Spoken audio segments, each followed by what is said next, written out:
good people don't smoke marijuana. I've known Larry for a long time. Quiet, numbskulls, I'm broadcasting. The medical marijuana.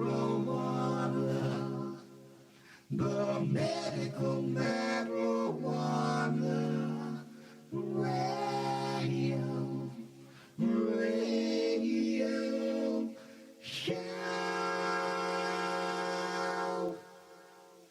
The medical marijuana for you and me. Ah, yeah, the medical marijuana. Whoa, whoa, whoa, whoa, whoa, yeah, the medical. It's the medical marijuana show. You will know. Good evening, good afternoon, and good morning, everybody, depending upon where you are. Welcome to another edition of Medical Marijuana Radio. This one is for Saturday, the 10th of August, 2019.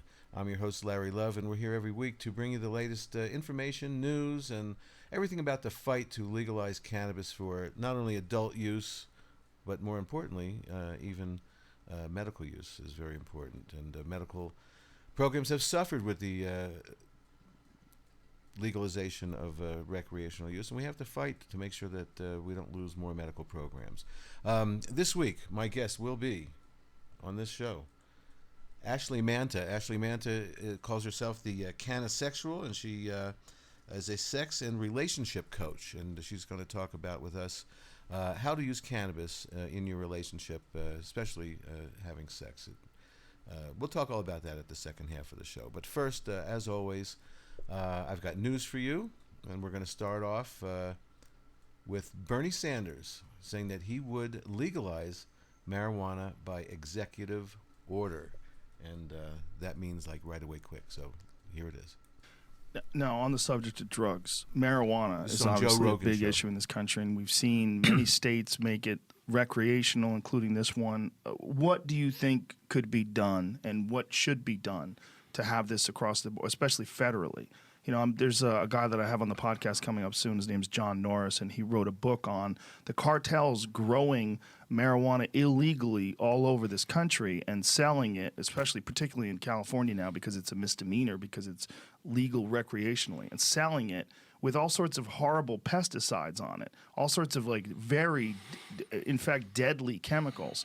All of this because it's not federally legal, because we can't have sanctioned, licensed companies doing an ethical job of growing something that any responsible, law-abiding person should be able to consume. Okay. Let me say this. When I ran for president for the Democratic nomination in 2016, I talked about a broken criminal justice system which ends up having in the United States more people in jail than any other country. We have more people in jail than China does, which is a communist authoritarian country.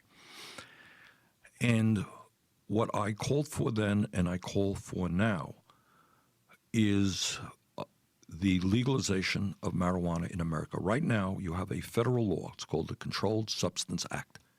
Here's heroin, here is marijuana. They're at the same level. That is insane. Heroin is a killer drug. You can argue the pluses and minuses of marijuana, but marijuana ain't heroin. So we have to end that, and that's what I will do. As President of the United States, I believe we can do that through executive order, and I will do that.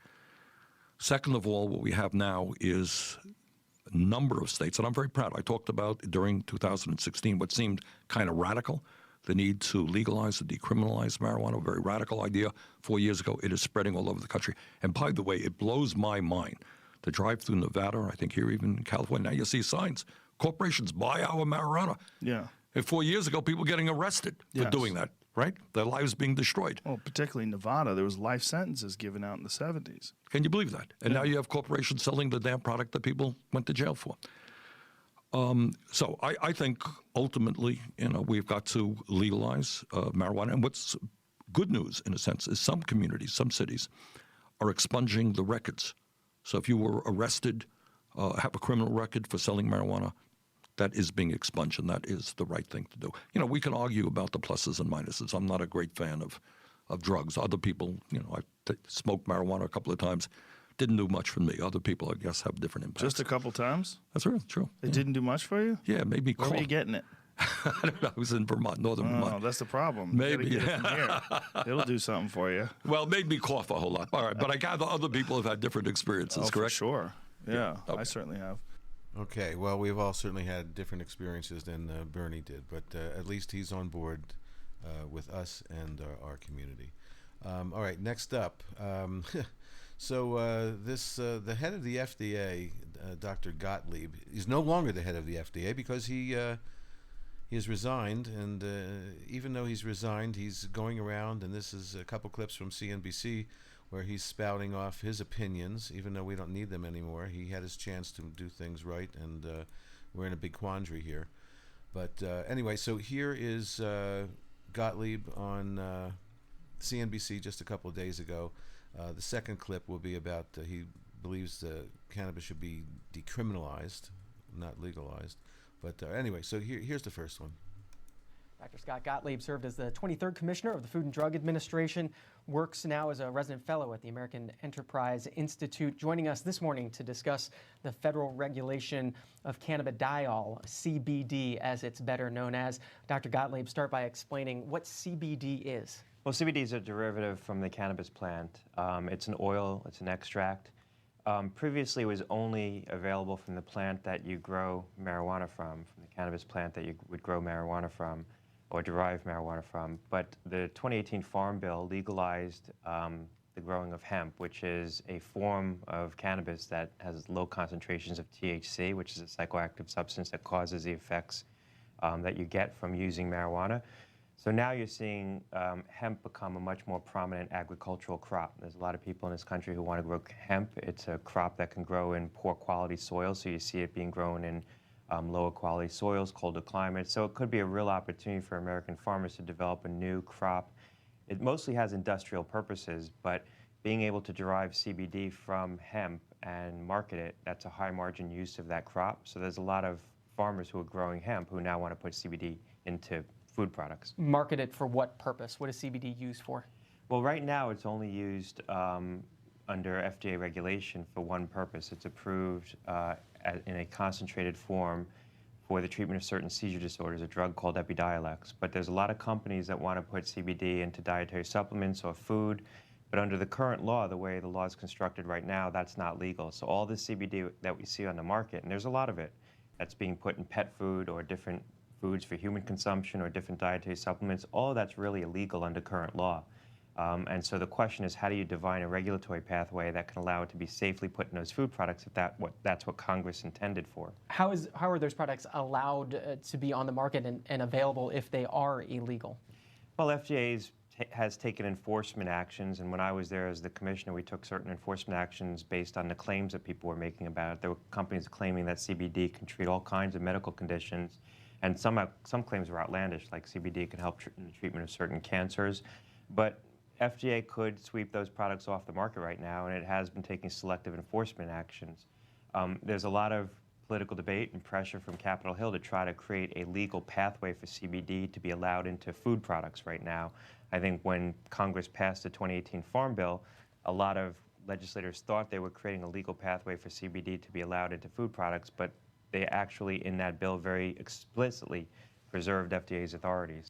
So it's been in our food product, in our food for years. I mean, years and years ago, before it was illegal and hemp was growing wild all over the country, you know, the cows and other animals and pigs were feeding on them, and it was totally legal. It's totally been in our food chain for many, many years. So you know, this guy is putting out a little bit of you know, reefer madness, so to speak, CBD madness, and he should go away. We don't need him to be talking now. But anyway, I'll go on with this next clip. He's discussing decriminalizing marijuana. Pick up on one point the caller made. There's a difference between legalization of marijuana and decriminalization. I think, you know, we can move towards decriminalization of marijuana, but the question of legalization, particularly for recreational use, is a separate question.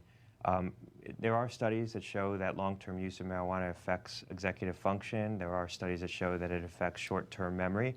I do think that we're conducting a very large and potentially unfortunate natural experiment in this country by making THC and marijuana so widely available, Oh, my God. particularly seeing the rapid rise in youth use of THC, there are going to be long-term effects from that on developing brains, seeing so many kids now using THC because of the legalization. Okay, first of all, he's lying and he's twisting what's going on. We know that in states where cannabis is legal for recreational use and medical use, that teenagers don't show a larger use because it's legal. So that's a bunch of bullshit. Also, I just posted on the Facebook page the other day a study that says that it does not really affect the teenage developing brain. And they had a study that came out years ago that said it affects the developing brain, and in the long term it really doesn't. So he's still spewing reefer and CBD madness. Okay, we'll go on. Of these products and the retraction of any stigma associated with the use of these products. So we could look at decriminalizing marijuana, and there are valid reasons why we ought to do that from a public policy standpoint. That discussion should be separate from legalization, particularly around recreational use. To put a fine point on it, do you think marijuana should be decriminalized nationally?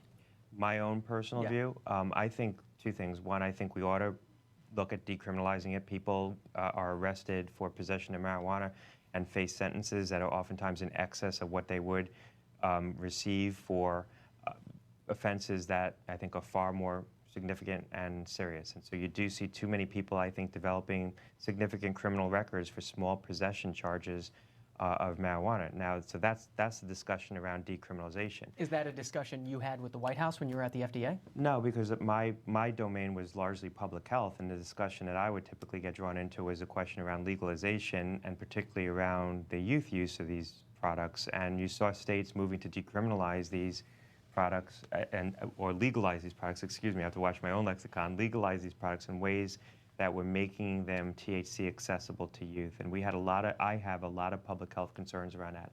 I do think ultimately we're going to have a federal reckoning around these questions, because you've seen so many states move forward with different laws, many of which I believe are far too permissive from a public health standpoint in terms of making THC available to young people and making it available too widely, that we're going to want to have a federal regime that probably standardizes this and maybe puts in place more stringent safeguards around keeping these kinds of products out of the hands No of one's ever particularly died kids, where you have the biggest public cannabis. health concerns and the biggest concerns around long-term implications of THC use. I suspect we're a couple of political cycles away from doing that, not because of not because of a Republican or a Democratic issue. This is not necessarily a partisan political issue. I think it's just going to take the federal government more time to catch up to what's going on in the states. Scott Gottlieb, please go away. You're just getting your last 10 seconds of your 15 minutes. It's just really ridiculous. Go away, please. All right, let's stay in Washington, D.C., though. Washington, D.C. has a crazy rule on cannabis. It's legal. It's legal recreationally. It's legal medically. There's no dispensaries. It's legal right in the backyard of all the lawmakers that are able to go and have better access to cannabis than we do in legal states. Yet it's not legal federally, but it's legal in the backyard of the president and all the lawmakers that mostly are against it. But right there, they can get it if they want to. So here is a report about D.C. If you have a medical card, you can use cannabis in Washington, D.C. Here's this report. For years now, if you live in D.C., you can smoke pot legally. You cannot buy or sell it. A lot of people say that doesn't make a lot of sense. D.C. Mayor Muriel Bowser introduced legislation today to change all of this. The move sets up a showdown with the federal government. Jess Arnold has more on the potential changes ahead. For those living in the cloud of smoke that is D.C.'s marijuana regulations, that could soon clear up.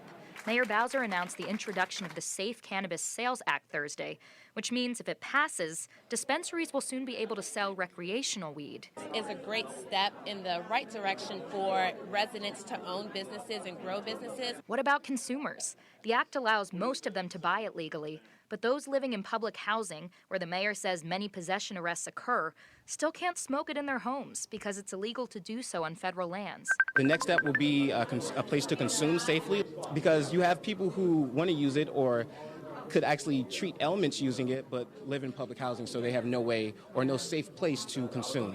So I would like to see that come down the pike as well. Advocates also asked about what they say is a disproportionate number of young African American men being arrested for smoking pot in public, to which Police Chief Peter Newsham says they've changed their process. We issue what's called a citation, and then they have to appear. And I know that doesn't give everybody comfort, but I also think that a big piece of this, for our young folks in particular, is education. How does the administration plan to spread the word? They're still figuring that out. But Mayor Bowser says they want the district to be ready to do what she says 70% of voters want, once they can get around the roadblock put in place by Congress. It is vitally important that the district take this critical step to prepare the regime so when the rider is removed, and we call on our allies to do what they say they're going to do and keep their hands off of D.C. The district can immediately end this terrible predicament caused by the Congress. In Washington, Jess Arnold, WUSA 9. Now, the next step in this process is for the D.C. Council to host hearings on the marijuana proposal, and Mayor Bowser is confident that's going to happen. Okay, I didn't know Bowser from Shanana was the mayor of D.C. now, but okay. If you're going to D.C., you can have your medicine. If you're going down to Miami in Florida, here's a report where, because of the way the Florida hemp bill is written and the problems with law enforcement trying to figure out what is hemp, that is 3% or below THC, and what is marijuana, Florida has a problem, and a lot of other states are giving out this same story about how and what to do about the conflict between figuring out whether hemp is marijuana or whether it's hemp. So here's what's happening in Miami-Dade. Big change in Miami-Dade County. Smoking marijuana likely will not get you in trouble with the law. It's not quite a smoke 'em if you got 'em situation. The state attorney says a new law in Florida is creating a problem. So for now, at least, a lot of marijuana offenses will not be prosecuted. CBS 4's Ty Russell is live in Miami to explain. Ty. Well, Elliot, state attorney offices throughout Florida have been reacting to this new state law. And tonight we are getting a better understanding just about the number of people this could impact if this policy stays in place. In a letter to law enforcement, the Miami-Dade State Attorney's Office announced it's not prosecuting misdemeanor marijuana cases.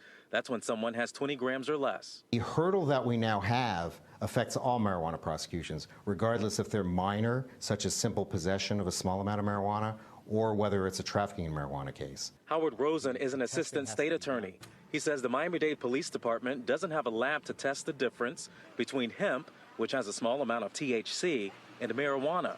Hemp, which is defined as cannabis of THC levels of 0.3% or below. Hemp has been legal in Florida since July 1st, and since it smells and looks like marijuana, prosecutors are asking police departments to foot the bill themselves and go to a lab approved by the Drug Enforcement Administration. Prosecutors also say because of an outside lab for each case, the state attorney's office will need to hire an expert witness. We have to be able to prove what the THC level is. The policy change could impact thousands. After a CBS 4 News investigation, we learned more than 44,000 people were arrested in Miami-Dade from 2010 to 2014, and more than half were black defendants. That was for having a small amount of marijuana. This is not legalizing marijuana in Miami-Dade County, in the state of Florida at all. This is just an impediment to us being able to prove the cases. Prosecutors are also asking police who believe someone has marijuana to use more than their nose. They say look for other clues like guns, a lot of money, or drug paraphernalia, and even red eyes. Attorneys also want police to get the lab results before making an arrest. This is not a death knell to all prosecutions of marijuana cases. Rosen says the lab in the county should be up and running in 6 months. And while it seems the decision is temporary, a spokesperson for the office wouldn't clarify. And the state attorney's office also says the number of arrests is already down here in Miami-Dade because of the policy change. Now tonight I am still working to learn if there would be any changes in Broward County. But for now, we are live tonight in Miami. I'm Ty Russell, CBS 4 News Tonight. Other states and other law enforcement are coming up with the same problems, and obviously it's great that people aren't going to get pulled over and prosecuted for small amounts now. All right, let's move over to Kansas, where they're having a CBD problem going on there. Is it legal? Is it not legal? You know, there's millions of little CBD shops everywhere. Here's what's going on in Kansas. Kansas legalized CBD just last summer. Now, the cannabis extract sells at gas stations and spas. Dillon supermarkets started stocking it last month. If you're going to buy CBD for pain, anxiety, or any of the seemingly endless things it's marketed for, experts recommend asking tough questions. Celia Yopis-Jepsen of the Kansas News Service reports. Chris Brunin runs Quiet Trees, a Lawrence company that makes CBD oils, teas, body butters, and more. And he has tip number 1 for navigating the CBD market. Be skeptical. CBD became today's massive multi-billion-dollar industry awfully quick. The hemp industry is like the Wild West and Wall Street had a baby. You have to vet everything and everybody. Researchers at several universities bought scores of CBD products. More often than not, the labels didn't match the contents. They contained too much CBD, too little, problematic if you're aiming for a certain dose. Or the bottles contained something they claimed not to, THC, the thing in marijuana that gets you high. Even doses from hemp too small to get you high can make you fail a drug test. So, tip number 2, look at lab results. At the Quiet Trees plant in Lawrence, India Forbes fills vape cartridges with CBD oil from a beaker and packages them. Just making sure that they look nice, that QR label is on there so people can just scan that. In a store, you can snap those QR codes with your smartphone to see third-party lab results. Another option? Ask. At CBD of Lawrence, a retail shop, pharmacist Dustin Hothen will pull out a binder full of lab work ordered by the brands he sells. You'll see a lab director and usually a signature, and this shows a date that the test was done. There are guides online to reading CBD lab results and product labels. Tip number 3, lab results can be wrong. Hothen once got a tip about a supposedly THC-free product in his shop. He sent it out for testing. Turns out it had THC. He dropped it. Tip number 4, notice if the lab checked for really nasty stuff. So contaminant can be quite high. So heavy metals, we've seen things like butane. Psychiatry professor Mallory Laughlin specializes in cannabis research at UC San Diego. Tip number 5, you may hear CBD works for everything from Alzheimer's to diabetes to eczema. Know that the vast majority of claims aren't proven. CBD has only passed FDA approval to treat a few types of epilepsy. There is a lot more research on the way. Scientists and physicians are intrigued, but cautious. Matthew Macaluso is Assistant Dean of Research at the University of Kansas School of Medicine in Wichita. If I'm going to make a recommendation that a patient use a treatment, I do that based on evidence, usually based on large-scale randomized controlled trials. And that's what's lacking when it comes to CBD oil. Though there's tons of CBD studies out there, most are with animals or petri dishes or small numbers of people. Still, lots of people say CBD helps them with anxiety, pain, and more. Tip number 6. Laughlin, the San Diego researcher, says the placebo effect is strong in cannabis studies. We're all so excited about the stuff that even when we get a do-nothing placebo, we feel loads better. This means 2 things. Spotting CBD's effects in trials can be really hard. If everyone's cured, I can't compare groups because both groups were cured. It also means some of the CBD effects people are reporting could be the power of wishful thinking. Last tip, CBD can mess with your prescription drugs. Mayo Clinic's head of research for alternative medicine recommends talking to your doctor, especially if you've got sensitive meds like the blood thinner Coumadin. And steer clear of CBD for young children or if you're pregnant or breastfeeding. For the Kansas News Service, I'm Celia Yopis-Jepsen in Lawrence. Well, a lot of that is paranoia again and CBD madness. We know that there could be some kind of toxicity in the liver. We don't know if that's true yet. There's some studies that said that they really gave high doses to mice in a study. But anyway, overregulation is what's happening with not only THC cannabis, but CBD cannabis as well. It's going to take time to work all this out. It's taken 80-something years to get where we are now once it was banned. All right, let's couple more stories, and then we're going to come back with Ashley Manta, and we're going to talk about sex and cannabis. George Martiramo was in jail for about 32 years for smuggling cannabis, and he's out now. But here's George and what he's doing now. He's actually has a hemp cafe, but here's George Martiramo.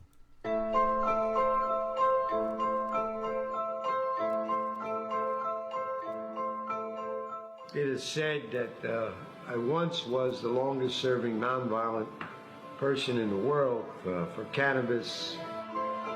Did all the conspiracy time, but what kept me languishing in prison all those years was the marijuana count, the CCE, which was 10 to life. As a first offender, there's no way I should have got more than 10, but they gave me life, no parole, and over those years, I was sent to all the worst prisons known to man. Being in a cell, you're looking at four walls, and you're never getting out. And then on your radio, prison, you're allowed to have a little radio, and you listen to the news, and you just constantly, things were going on about marijuana states. And you see dispensaries opening up, and you're just sitting there. And many, many wardens used to bump into me, and they said, "This is insane." I mean, one warden said, "I just was in Colorado. Me and my wife was in Colorado. We went into the dispensary." He didn't say that he purchased anything, but you don't get angry. You get smarter. The theme is that the Hip Hemp Cafe is here to help people. Money's secondary. We're here to help people. We want to interact with the community. We want to interact with the city. That's the kind of people that gave me my education, because when you look a mother in the eye and she's talking to you about her child and how CBD oils and THC oils have changed this child's life for the better, that was very absorbent to me, and that's how basically I got into the Hip Hemp Cafe and the CBD products. CBDs, there's no buzz factor, it's a relaxation factor, so you just got to talk to individuals. There's so many people hurting out. There's so many people that are tired of the pharmaceuticals, and they believe in themselves, and they believe they can change. They don't want to be dependent on something that's absolutely going to hurt them. So that's what we want to teach this. Again, that's George Martiramo. He was in prison for 32 years. He's out now, and he's got a little hemp cafe. I'm not sure where it is. It might be in the Philadelphia area. Here in New Mexico, before we take a break, one of the state senators for a year or so now was asking how many New Mexico marijuana incarcerations are there? And of course, Governor Martinez, who ruined our state in many ways, including the cannabis industry, she wouldn't give out the information. But now that we have a new administration, this state senator finally got the data he was looking for, and here is this report on how many people are incarcerated in New Mexico for cannabis. It's one of the big questions for our state lawmakers. Will they legalize recreational marijuana? Some of them say they've got some questions of their own. One state senator has been trying to figure out how many people are locked up here in New Mexico prisons for pot. He wasn't able to get a straight answer until now. Our Ryan Laughlin is here with those numbers.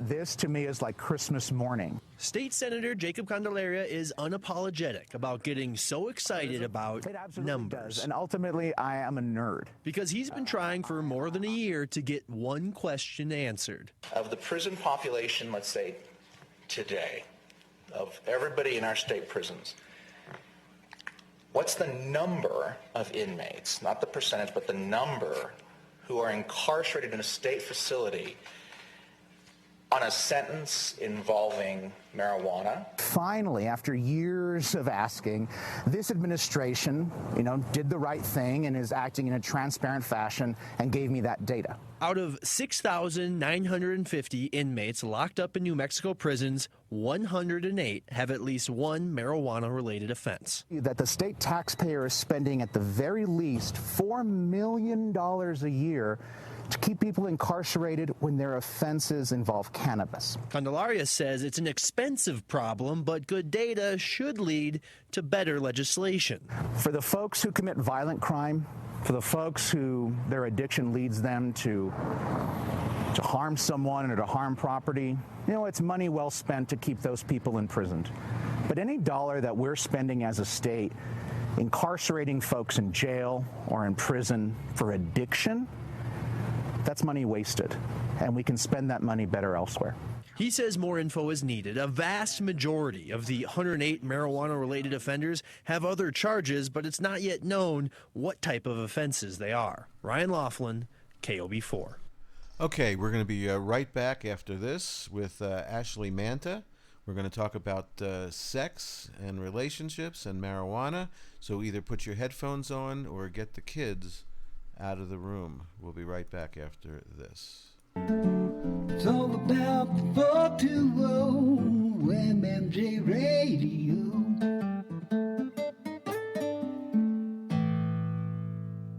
The medical marijuana. The medical marijuana. Radio show. Hey, this is Scott from Rare Dangness. You're listening to Medical Marijuana Radio. And we're back. And online today from California, I have Ashley Manta. She calls herself the CannaSexual. And she also is involved with sex, cannabis, and a relationship coach. I saw Ashley a few weeks ago on a video made by Parisa Rad from Women Grow, and it was so impressive. I wanted to have her on the show and share her experience. So welcome to Medical Marijuana Radio, Ashley.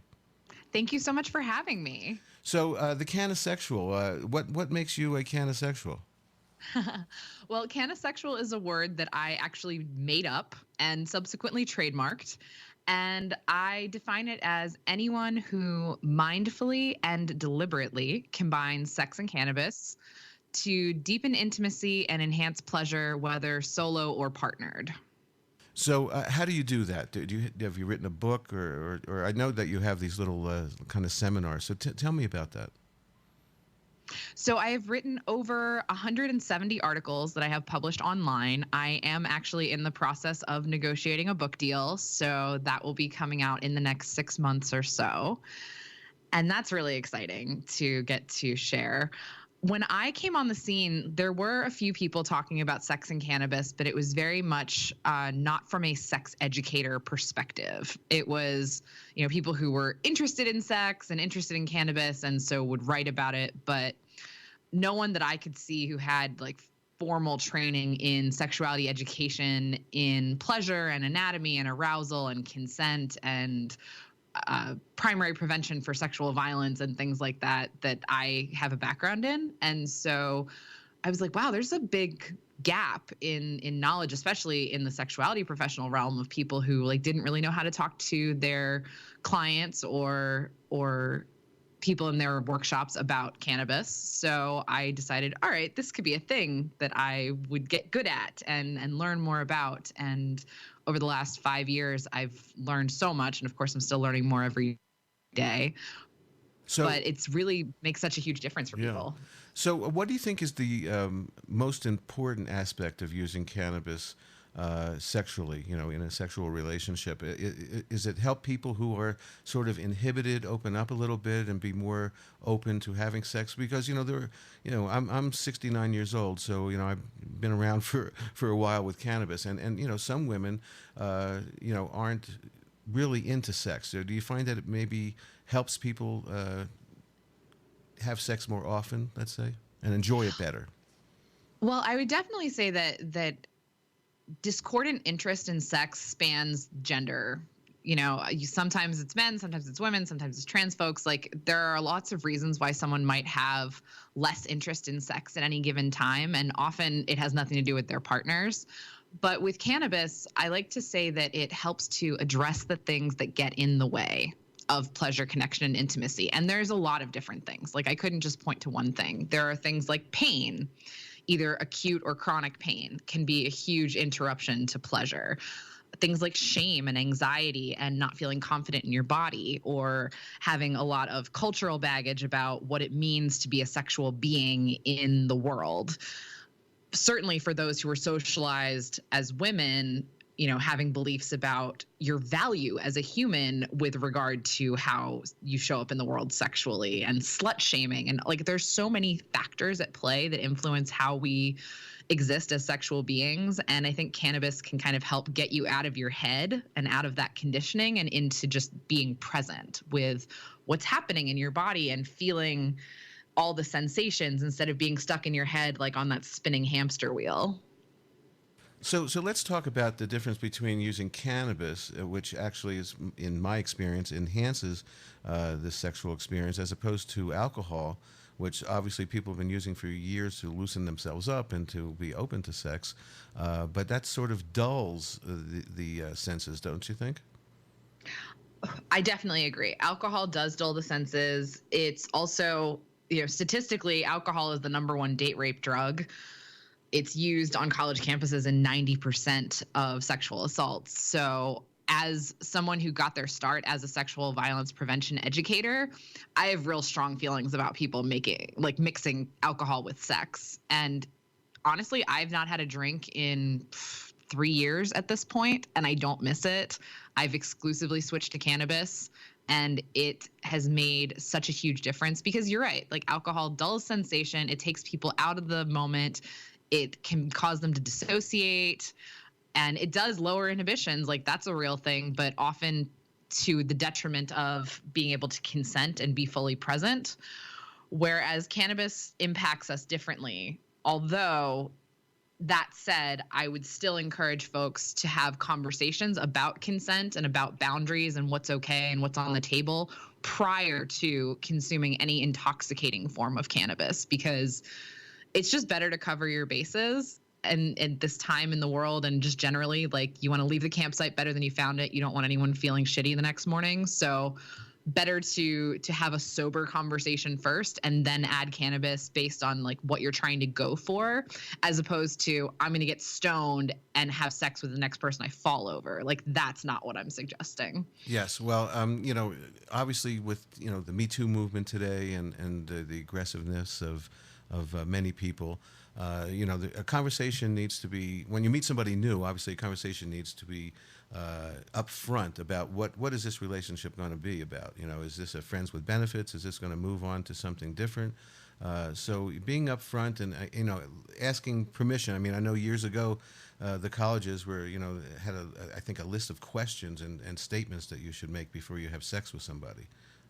So just to define, what is consent and so forth.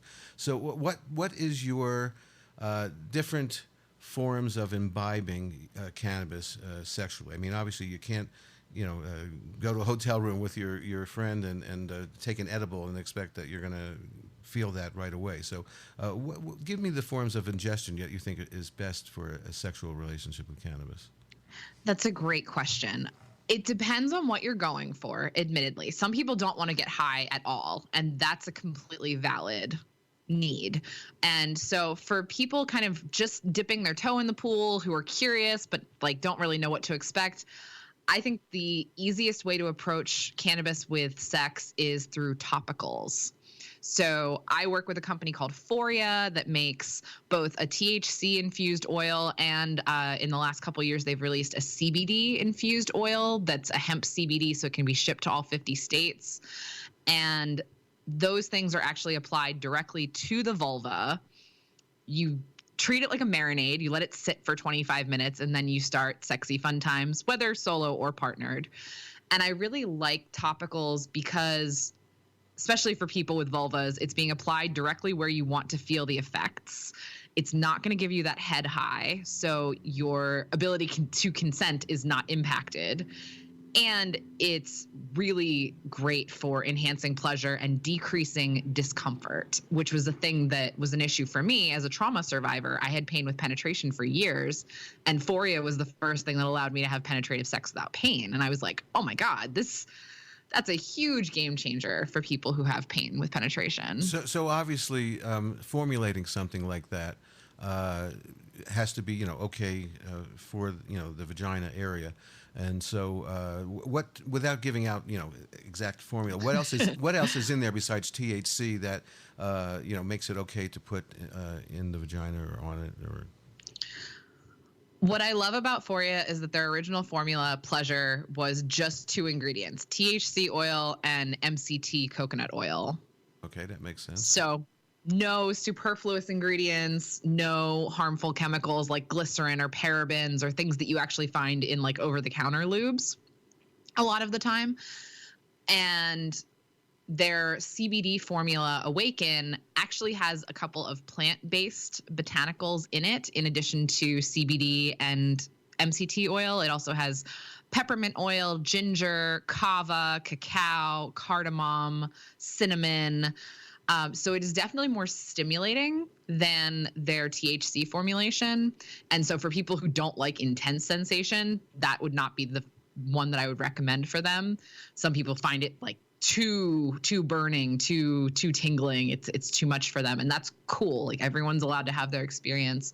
So Foria actually is now coming out with another hemp CBD oil that's just hemp CBD and coconut oil, so without all of the extra awesome things. Right. So you say it takes about 20 minutes after applying it before you should, start having fun, so to speak.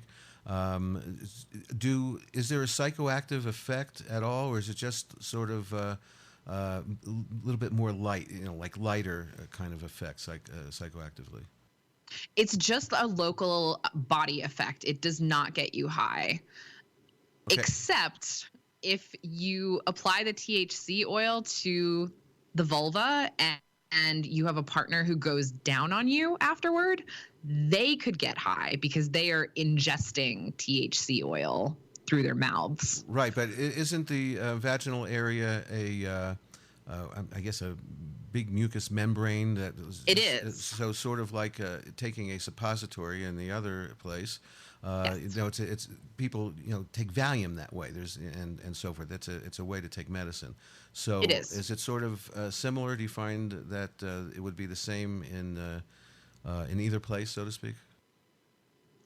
It does have a slightly different effects when absorbed rectally versus vaginally. Vaginally, they find that it just tends to absorb into the nerves and tissue and doesn't get into like the liver and into your metabolism. So you're not going to get that high. Rectal is, you're also still not going through the liver, but I have heard some people say they feel a little bit of a head shift after doing suppositories. So I don't want to say it'll never happen.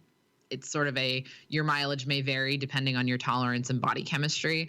But for vaginal topicals, it's not going to get you stoned, which is cool, even though there is the mucosal membrane, which is why it actually absorbs and does what it does to the nerves, which is great.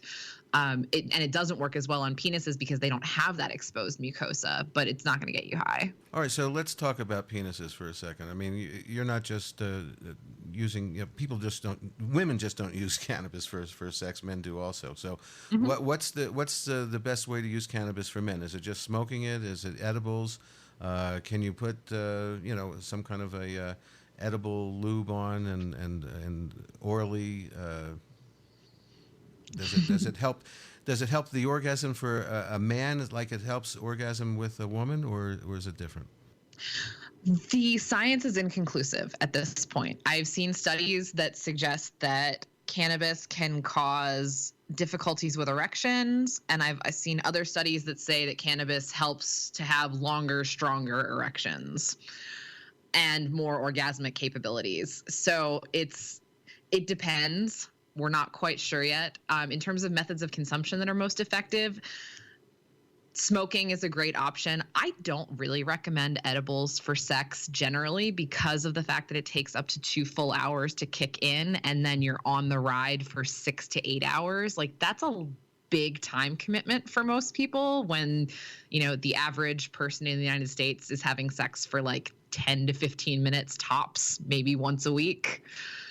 So look, I've had some relationships in my life, being 69 years old now, and I had one FWB relationship where we just got together and we smoked, and it was like a 2 or 3 hour thing, whether it was edible or not using cannabis edibles. So you're a relationship coach, so let's talk about sex and cannabis and relationships. Is it possible? Can people coexist if one person is a cannabis user and the other one isn't? People can absolutely coexist with what I call discordant cannabis use in their relationship, as long as there is conversation and respect of boundaries and like clarity around expectations. So if it's you smoke weed, I don't smoke weed, but I don't mind that you smoke weed, like maybe just I don't want to smell it in the house, so smoke outside. That's one thing versus you smoke weed, I don't smoke weed, and I judge you for smoking weed, and how dare you, and you have to stop that if you want to be in a relationship with me. Like, that's a very different situation than it's not my thing, it's cool that it's your thing, like whatever. Like, I don't drink. I don't mind if a partner that I'm dating does drink, but I'm not going to go out to the bar with them. Gotcha. Yeah, I understand that for sure. And of course now they are combining cannabis with alcohol. Obviously we all know that cannabis is soluble in alcohol, and that's how we make extracts and so forth. But I know that Melissa Etheridge is putting out a wine, and there's some other products coming out. So have you tried anything like an infused wine or anything with alcohol and cannabis together? I haven't. Alcohol doesn't agree with me. It messes up my stomach, so I stay pretty far away from it. And honestly, I don't love the idea of mixing alcohol with cannabis. I think that they can be overwhelming for the average person to mix them together. And I know that people do. I understand that crossfading is a thing and all that kind of stuff. So like, do your thing. But for me, I prefer to do one substance at a time, and so that I'm very clear about what's going on in my body. So what's crossfading? I don't know that term. It's the idea of using cannabis and alcohol at the same time. Gotcha. So you're getting the drunk and the stoned crossed. Well, it's the cannabis would certainly get enhanced, and it's a different high. I'm guessing. I don't do alcohol that much, but it must be a thing, because I saw on Vice TV, they Bong Appetit. I'm sure you know that show. Mm-hmm. Yes. They had some people on there that were infusing wines and so forth. So it's obviously a thing, and it's going to be a big thing in the future. So you mentioned CBD before. Do you advise that people that haven't used THC start with CBD in a sexual way before they use THC with their partner? I would say it doesn't have to be CBD exclusively, but I would encourage anyone who is just starting out to, if they are in a legal state where they can access THC, to use a CBD-rich product. So a 1-to-1 CBD to THC ratio or better, where it's like maybe 5-to-2 CBD to THC.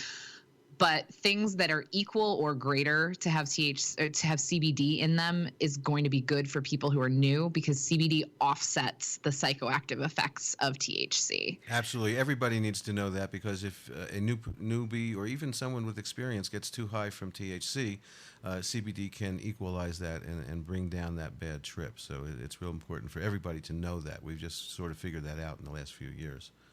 So, yes. So tell me about different products other than Foria, which is on the market. I know that Whoopi's got some products out as well. Tell me about what you are selling and what you recommend for people out there. So I don't sell any of my own stuff. I work with a couple of companies. Foria is one of them. The other company I work for is not actually even in the cannabis space. They're called Sliquid, and they make non-infused lube.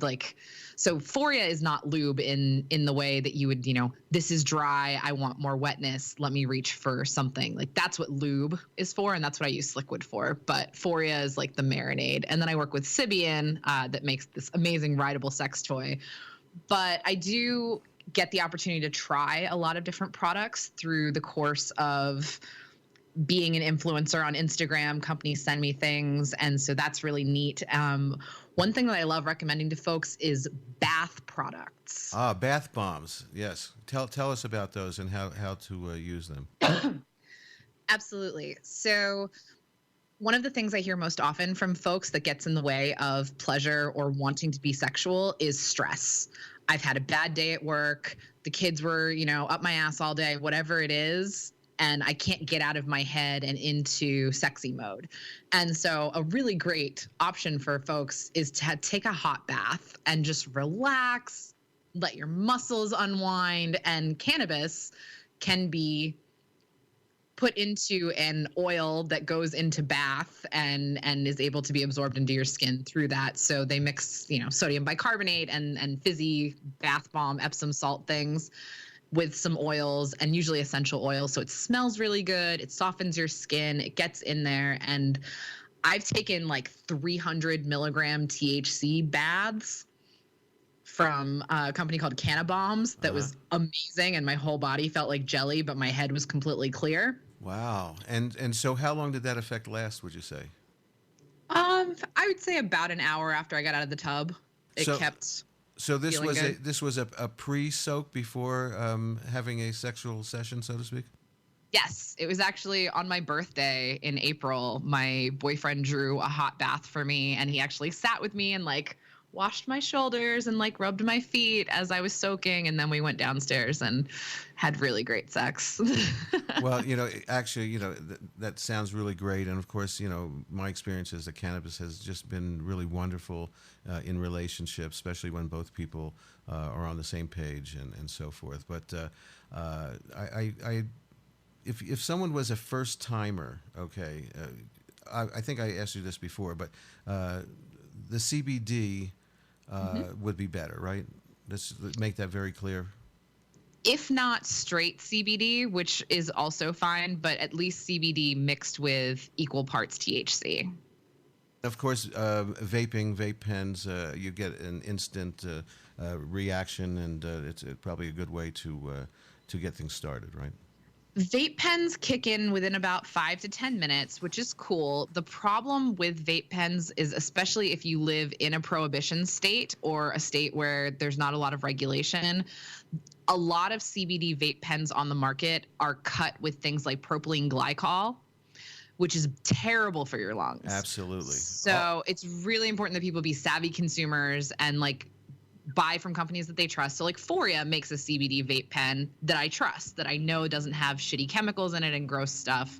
But I've heard of places in Buffalo, New York that sell CBD vape pens that the first ingredient is propylene glycol. And it's Whether it's CBD or THC with vape pens, nobody should be smoking the propylene glycol. The PEG, PG, vegetable glycerin is no good. And even the MCT oil is not good to smoke as well. You can ingest it, you can eat it orally, and it's fine.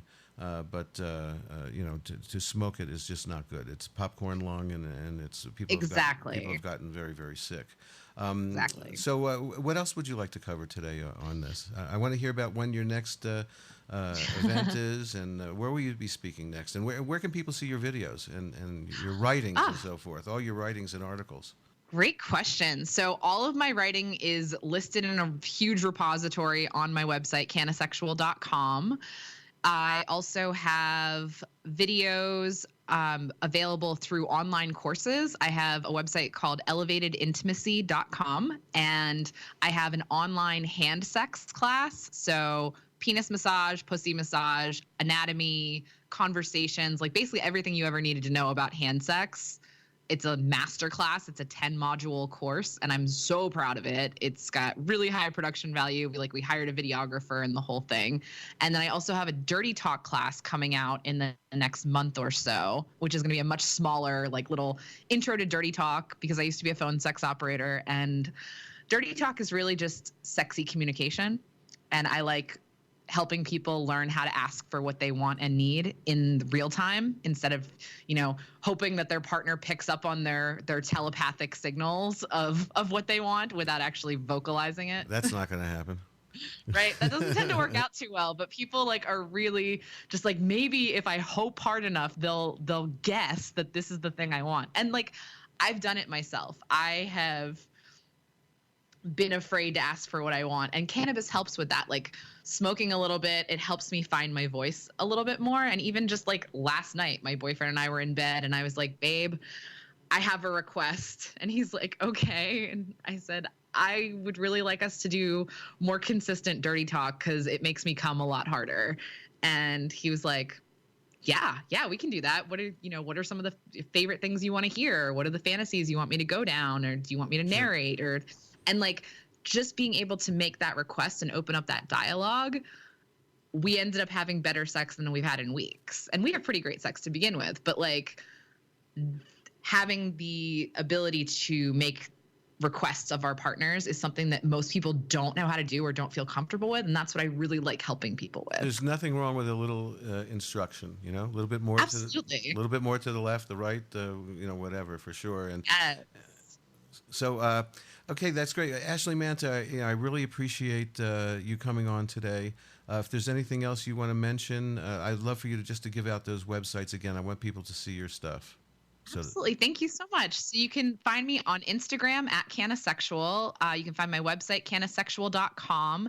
Also, if you visit sliquid.com or ForiaWellness.com and you use coupon code CannaSex, you'll save 10% on either lube or CBD products, which is kind of handy.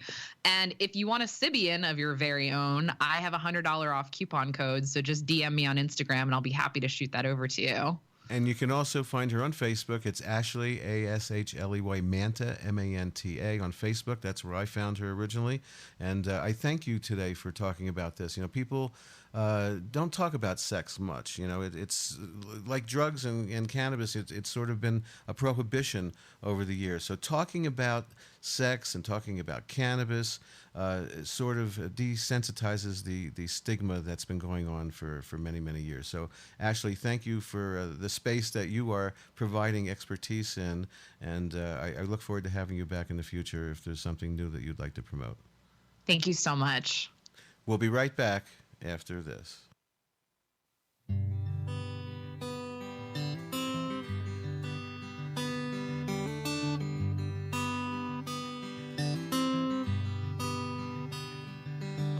I can't give her money, I can't give her diamonds, I can't take her on nice trips around exotic islands. But this is just a warning for the girl who wants too much. I'd give it if I had it, but having is just too tough. I could give her sex and marijuana in the morning if she let me, waiting for the sun to rise. Sex and marijuana in the afternoon, I love your bloodshot eyes.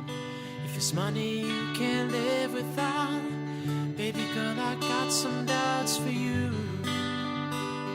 For you. Can't you love the sunshine after morning rain? Or do you have to fly first class instead of riding on the back of a train? I ain't saying let's be hobos and live amongst the dirt, but damn sure I ain't paying $1,000 on a Prada skirt. But I could give her sex and marijuana in the morning if she let me, waiting for the sun to rise. Sex and marijuana in the afternoon, I love your bloodshot eyes. If it's money you can't live without, baby girl, I got some doubts for you.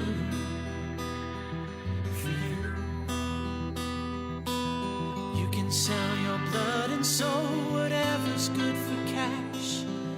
Money's only seasonal, it never seems to last.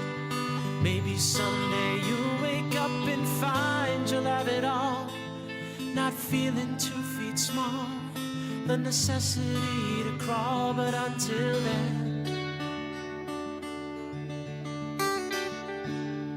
we can lay in bed all morning, however long it takes.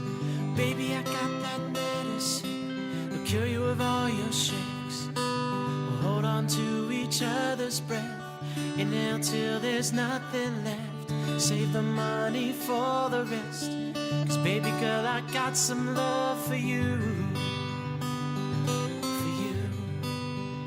I could give you sex and marijuana in the morning if you let me, waiting for the sun to rise. Sex and marijuana in the afternoon, I love your bloodshot eyes. Hold on to each other's breath, inhale till there's nothing left. Save the money for the rest, 'cause baby girl, I got some love for you. For you. For you.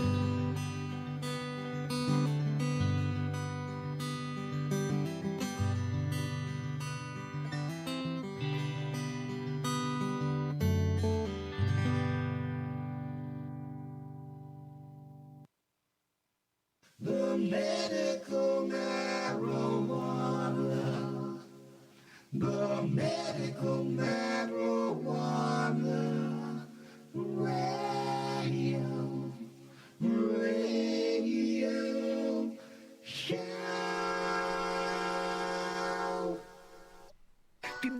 Well, I want to thank Ashley Manta for talking to us today about a subject that people don't like to talk about, which is sex.